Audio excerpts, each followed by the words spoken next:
everybody.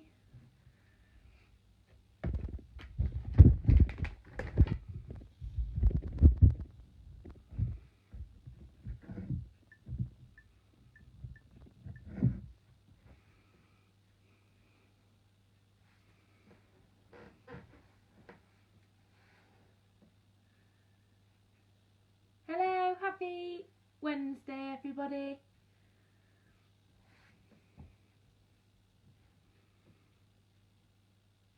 Hi Mrs. Henderson.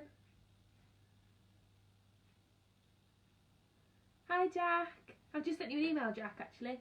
Hi Liv, and you, just sent you an email.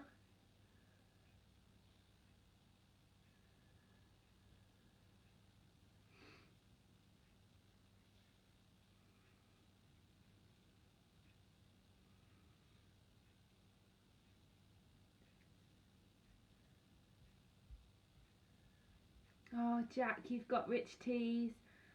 I'm down to my last sort of quarter of a packet now, so I'm being quite careful with how many I have because I want them to last as long as possible. Hi Mum.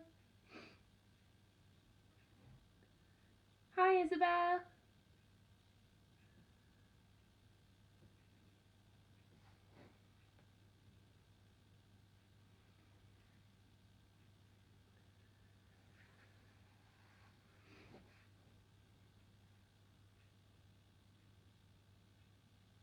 Oh, Arlene, is that you? I think it must be, because I can see the surname. So hi Arlene, if you're watching. Hi Mrs. Yates. Hi Freddie. Just sent you an email as well, Fred.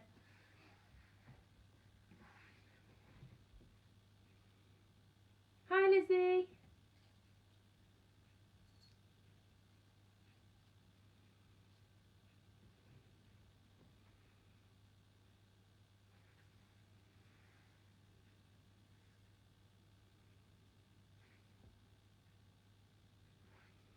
So what do we think is going to happen then today in our book?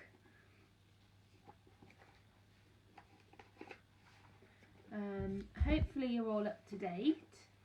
If you're not, I'll do a quick summary while we're just waiting in case anybody else wants to join us. So we've got our 4 children, Con, Fred, Lila and Max. And they have been in an aeroplane over the Amazon rainforest and it's crashed, and they have found a camp that someone else has made before, but it was really old and rotting, so they've built that back up, so they're living there. They found some water so they can drink from it, and they made a raft, and they went on a little float on the raft, and they keep finding like dangerous things like piranhas and electric eels and caimans. They haven't found much to eat, but they did just find some pineapples, which was the nicest thing they have managed to find to eat. So they're pleased about that, because before that they were just eating like grubs and stuff.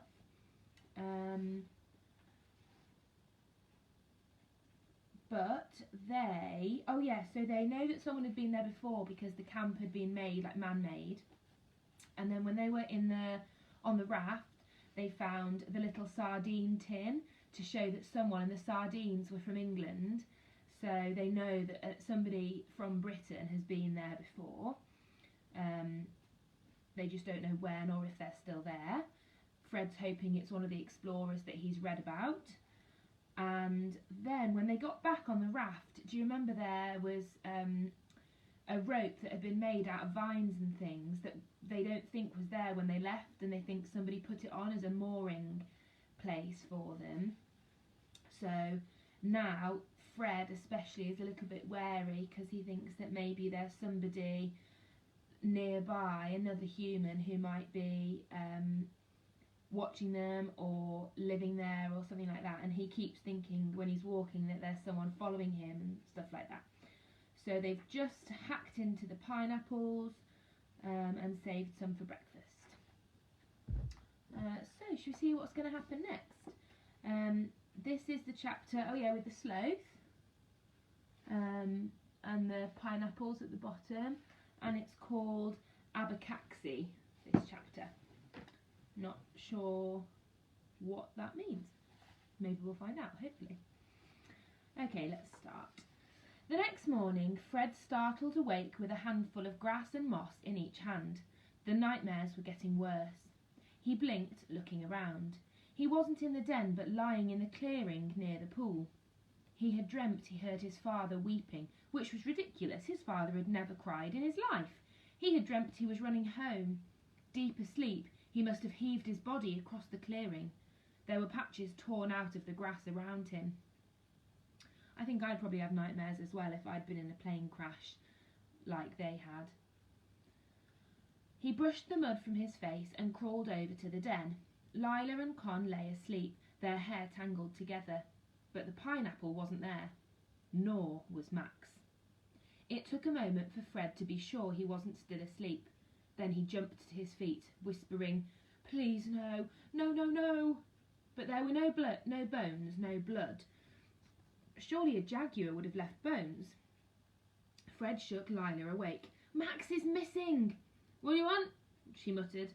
She tucked her knees up to her chin and batted him away. "I'm sleeping." "Max isn't here."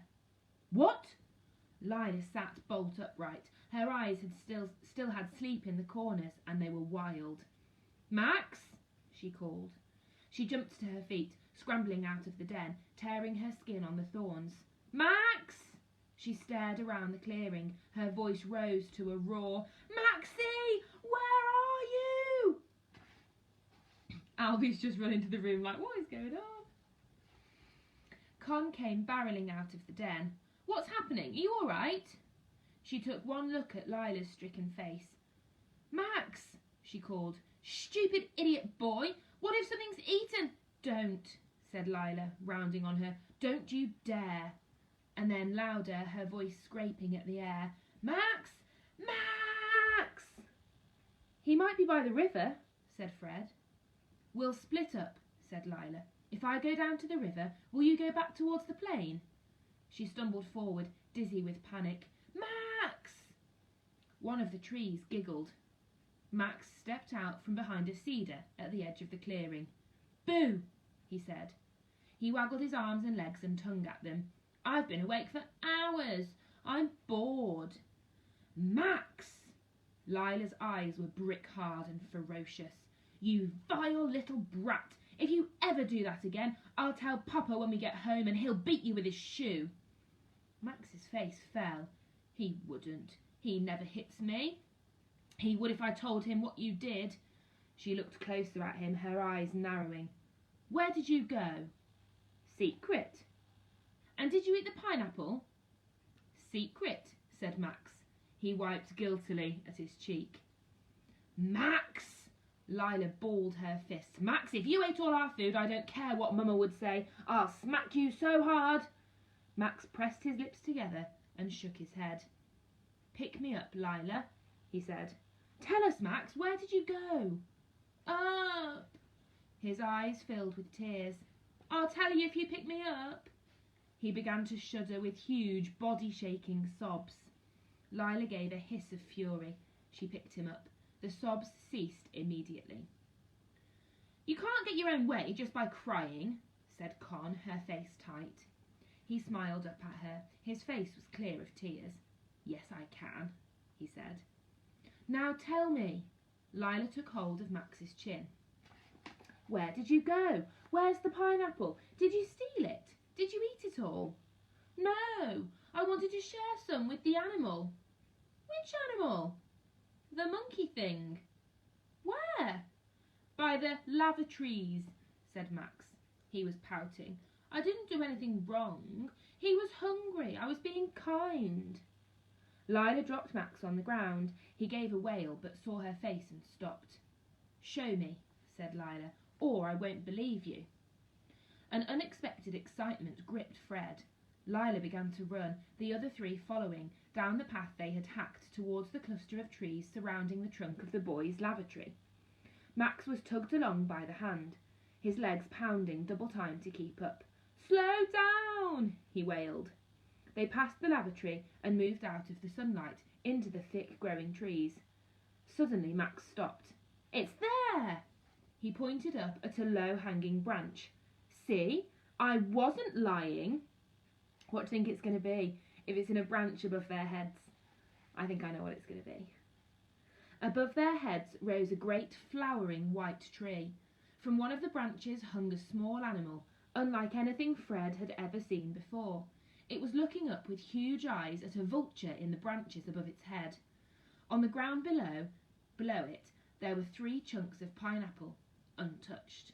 And some distance away, 2 more vultures crouched over the corpse of a larger version of the same animal. "Get away!" yelled Lila. She ran forward, kicking at the birds. "Get away from it!" The 2 vultures on the ground took off, startled, but the vulture in the tree only ruffled its feathers. It was enormous, as broad as a Labrador around the middle, and its eyes watched the tiny animal hungrily. The animal on the branch let out a mew like a cat. It was grey-brown with a cream face, a dog-like snout, and immense black eyes. Its arms were long and chicken-bone thin, ending in curved claws. It was small enough to cup in your hands. Aww. Lila ran to the base of the tree, gripped the lowest branch and scrabbled with her feet against the trunk. The vulture, feeling the tree shake, flapped its wings, cawed and disappeared. Lila hauled herself into the branches. Her knees were shaking, her breath was unusually loud. She sat on the branch where the animal was perched and began to scoot forward, both hands gripping tight. With quivering fingers, she unwound its legs from the branch and rewound them around her arm. The creature let out a mewling sound. Lila began to edge backwards along the branch. Fred could hear her whispering prayers under her breath. She stumbled as she landed on the ground and half fell, but made sure to keep the arm with the animal high above her head. Max ran to her. "What is it? Let me see." "It's a sloth," said Lila. Her voice was hushed with awe. "A baby sloth." Oh. Fred stepped closer. It was one of the most extraordinary things he'd ever seen. It was very ugly and very beautiful, both at once. Its fur still had the fluffiness of babyhood. "Let's make it play," said Max. He grabbed at Lila's arm. "No!" Lila seized his wrist, cradling the sloth against her chest. "Don't, you'll hurt it." The brother and sister glared at each other. "No, I won't. I'll be soft." "Maxie, you mustn't. It's terrified. It doesn't have a mother to protect it. See, it's shaking." "But I love it." Max looked dangerously close to tears. "But it doesn't need you to love it to death. It needs us to be slow," whispered Lila. "Come on, Maxie. Let's take it back to the camp. You can bring the pineapple." Back in the clearing, Lila made a bed of soft grass for the sloth. She set it down on its stomach, where it lay quivering, and held out the pineapple to it. "I want to touch it," said Max. "No," said Lila as she sat down. "Let him catch his breath." The sloth shook. Lila shook. Every part of her radiated longing. It was probably best, Fred imagined, to leave people alone at such moments. People suddenly bludgeoned by passions were unpredictable. They might bite or cry. He stepped backwards, giving her room. The sloth moved, very slowly, out of its bed and towards Lila. It reached her shoe and crawled. So slowly Fred was sure he could hear its muscles stretching and retracting under its fur, into Lila's lap. With a peculiar jerky grace, the sloth reached out and grasped the pineapple between its front claws. Lila didn't seem to be breathing, but it was as if a light came out of her. She seemed to glow out into the forest. The sloth struggled to arrange the fruit so it could bite it, but Lila didn't move. She sat, stock still, watching as it sprawled itself more comfortably across her lap. Oh. It moved like an unoiled rocking horse, Fred thought. Lila looked up and saw them. "I've never seen one in real life," she whispered. People always told me sloths are slow and stupid, but I think they're only slow the way a ballet is slow. Very, very softly, she laid a finger on the sloth's chest. I can feel his heart. It's fast. It's a different rhythm. The sloth finished chewing at the pineapple. It crawled up Lila's arm and clung to her, up near her shoulder, resting its head just below her right ear. It made a little snorting noise, and Lila's hair ruffled. He needs a name, said Con. I've never named anything, said Lila, her neck twisted to look at the sloth. He was trying very slowly to eat her earlobe. You don't have any pets? Asked Fred. It seemed strange for a person who was so clearly designed to live alongside living things. I was never allowed one. I begged and begged, but Mama and Papa move a lot for their work, and they said it wouldn't be fair. Lila looked hard at the sloth. She narrowed her eyes. Her lips formed a word. What's his name? Asked Max. You have to tell us. It can't be a secret. Abacaxi, she said. Yes, said Max authoritatively. That's good. Say it again, said Con. Abacaxi. It's Portuguese for pineapple, said Lila. Baca for short. Ah, so that's what Abacaxi is. It's Portuguese for pineapple, but they're going to call him Baca for short. So cute. Hello, a few more people I can see have just joined in. Hello. Ooh, okay, the next chapter is called The Monkeys and the Bees. And that's the illustration at the top. I think that's some kind of beehive. And obviously we've got the monkeys there. So I wonder if Baca, the baby sloth, is going to stay with them now and almost be like their little pet. Because obviously his poor mum died and was being eaten by the nasty vultures. Okay, next chapter. Jungles, Fred found, were full of corners and crannies. They held secrets. But the secrets emerged in the most unexpected ways. They would never, he thought, have found the scrap of paper that changed everything if it hadn't been for the joint efforts of the monkeys and the ants and the bees. Ooh. Max saw them first later that afternoon. He'd been lying on his back staring at the sky while Lila and Con and Fred sat by the fire and tried to make a plan. The problem was, despite being told very firmly to stay put, Max kept trying to explore, and he was a small 5-year-old in a very large jungle. How sure are you that the raft will hold? Lila asked. Fred considered. The raft was wide and strong, and the vines were wrapped so thickly to secure it that the raft was more green than brown. It looked like a rectangle of floating cricket pitch. But, he thought, the pilot had presumably been just as certain about the plane. Medium sure. He saw Con's face. High medium. And walking would take weeks, he said. We know Manaus is on the Amazon, so if we sail down river, we should reach it.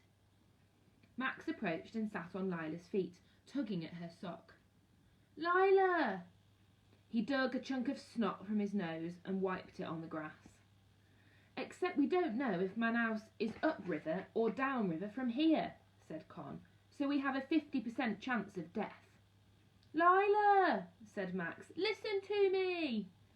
But there's a 50% chance of life, said Fred. Con smirked, and he resisted the urge to flick Max's snot at her. Can you hear yourself? She said. Do you know how insane that sounds? Lila! Max tugged harder at her sock. Did you see how the monkey fought the bees? What do you mean? Asked Lila. Baca had taken up a position draped across one of her shoulders, back legs hooked under her armpit. He looked, Fred thought, like the epaulets on his father's old army uniform. They're like those shoulder pieces that you get on like an army jacket or something, so the shoulder's quite stiff and straight, and then you get sometimes they have tassels or whatever on that go over the shoulders. The monkeys won, said Max. I followed them. Max, what are you talking about? Lila picked him up and held his face close to hers, blazingly angry. I thought you were in the den. You know you're not allowed to move. I told you. If I can't trust you, I'm going to tie you to me. Max pouted. I didn't go far. I stayed away because I don't like bees. Maxie, don't lie, there are no bees, said Lila. I've seen every flying thing, ants and beetles and mosquitoes, but no bees. It was over there, said Max. He pointed to the other side of the clearing, among tall rubber trees. In the high bits. Lila raised her eyebrows over Max's head. Was this a dream, Max, or in real life? Real life, said Max. I don't believe you. Real life! Max looked furious. Real life! The monkeys washed their hands in the ants and then they fought the bees. I have no idea what you're trying to describe, said Con, but it sounds terrifying. Max got up, roared and stamped, accidentally stepping on Con's knuckles. Con gave a yell and slapped at his ankles. That hurt, she said. Don't hit him, said Lila. You're not paying attention, any of you, said Max. Listen. Fred looked at Max. The boy's eyes were unhappy and a little wild. We are listening, Max, he said. No, come. Max took hold of Con's hand and pulled her up and towards the trees, his small feet thumping determinedly into the earth. Con looked surprised, but let herself be led, jogging beside him. She didn't comment on the state of Max's hand, which was sticky with unknown substances. Fred and Lila ran after them. There, said Max. They were there. He pointed up at an ant nest, great bulbous structure built on the tree's trunk, bulging out of it like a pot-belly. There were no monkeys in sight. They were here really soon ago, said Max. They'll come back. Sceptically, Fred sat down. Max sat on Lila's legs. Backer clung to Lila's shirt. Sitting still and empty-handed was not, Fred found, an easy thing to do. The things he was trying so hard not to think about, his father's face, his mother's voice, came crowding in, and darker things, the picture of all four of them, starving, unfound in the green clearing, crept towards him. He tried to whistle, but his head swam, and he succeeded only in making a peculiar piping noise. Fred, whispered Lila, you'll scare the monkeys. And then, suddenly, the monkeys came. There were 3 of them, dark brown and strong-limbed and sweet-faced. Fred watched in awe as they chased one another up and down the trees, chittering. They whirligigged around the trees, flicking their tails, and then the largest of the monkeys, a mother with a baby hanging from her neck, laid her paws on the ant nest. The ants swarmed over the monkey's paws and up her arms until her fur was black with them. Then, fast, before the ants could bite, the monkey rubbed her paws together. Con touched Fred's sleeve. Is she killing the ants? Fred watched the monkey lower her nose to her paws and sniff deeply. Is it like a perfume or a sort of drug? He said. Suddenly, all 3 monkeys, as if at a signal, turned and leapt away across the trees. Let's follow them, said Lila. It isn't easy to keep pace with monkeys if you don't happen to be one yourself, and if you haven't eaten properly for days. They were all 4 weak, and Lila's hands were shaking. Con turned pale as they jogged after the monkeys' disappearing backs. The monkeys leapt into the branches of the great spreading rubber trees and halted. Bees, said Max in a self-satisfied voice. I told you. Far above their heads, so far it was blurred with distance, was a beehive. It was enormous, encased in a grey layer of resin, and the buzzing was astonishingly loud. Honey ran down the side of the tree. Lila's eyes widened. She held Backer more tightly. They don't attack sloths, do they? As they watched, the mother monkey approached the hive, broke open the protective layer, and plunged her paws into its depths. She broke off a piece of honeycomb and bit into it, dripping honey on her baby's head. The bees swarmed furiously, but didn't go close enough to sting. Lila's eyes were as wide as the sun. I think the smell on her paws meant that the bees didn't attack, she said. It must be a repellent. Let's try it, said Fred, already on his feet. But what if it only works for monkeys, said Con. Well, there's only one way to find out. He thought of dinner, which would be pineapples. if there were any left, and cocoa grubs if there weren't. Wouldn't you like some honey? Just think for a minute before you... But Fred was already running. He wound his way back to the ant's nest and waited, panting, for the others to catch up. Then he laid his hands on its side.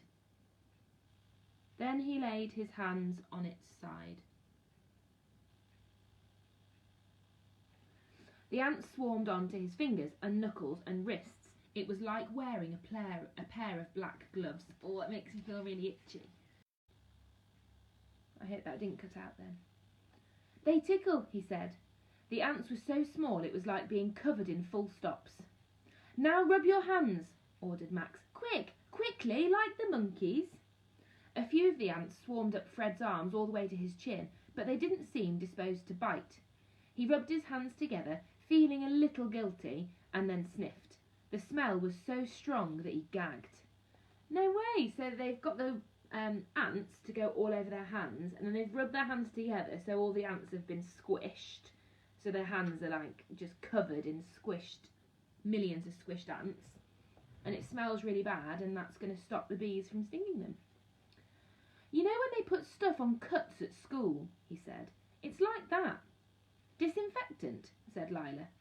He rubbed his hands over his face, as he'd seen the monkey do, and up his arms. He hesitated, and then gathered more ants and rubbed the smell onto his legs and ankles too, just in case. Con pulled his hand down to her face so she could sniff. It smells like ammonia, she said, like my aunt's smelling salts. They ran back to the honey tree. Fred thought that the others seemed to be giving him a wider berth than usual. You smell like a bad idea, said Max. Like medicine. At the foot of the tree, Fred looked up. The trunk was enormous and the bees a distant cloud. Are you sure you don't want to stop to think for just one single second, to at least make a plan? Said Con. I'll be fine, said Fred. He'd always loved climbing trees, and that feeling of navigating an unknown land upwards. The others watched him, Lila with expectant eyes, Con with one eyebrow and her upper lip raised, Max with his finger in his nose. He seized a low branch and heaved himself up. Max cheered. Fred's legs scrabbled for purchase and then found a knot in the bark and pushed upwards. He felt immediately that this was different. This was nothing like climbing at home. His muscles were weak and less at his command. His arms and legs had less pull and spring to them. I suppose because he hasn't been eating, has he? So he's really weak. It occurred to him, with a jolt, that he hadn't checked to see if the tree's wood was rotten. The tree creaked under him, loud as the hinge on a giant's gate. Damn, he whispered, very quietly. He reached up for the next branch, and then the next, his shoes slipping and sliding on the smoothness of the bark. Oh, for goodness sake, he heard Con say. He's going to get himself killed. He'll be all right, said Lila, really. What if he's not, though? It'll be even harder stuck in this place with just 3 of us. Fred, she called, please just come down. Fred ignored her. He swung higher and faster. He set both feet on a thick branch and looked above his head for a good handhold. Suddenly, the branch under his feet snapped. His legs flailed in the air, kicking against the trunk of the tree, and he swung from his hands, feeling his fingers slip against the slick surface. He scrabbled with his right hand for another branch, his legs blindly seeking a foothold. His feet met solid wood again. He tried to pull up to the next handhold, but his arms felt hollow, no more use than wool or straw. He stood on a knot in the trunk, clutching at the branch above his head, frozen. He tried not to think of what his father's face would look like if he heard that his son had died climbing a tree. Look at him, said Con, below. He's stuck. Are you all right? Called Lila. He's obviously not, said Con. I'm not going to stand here and watch him die.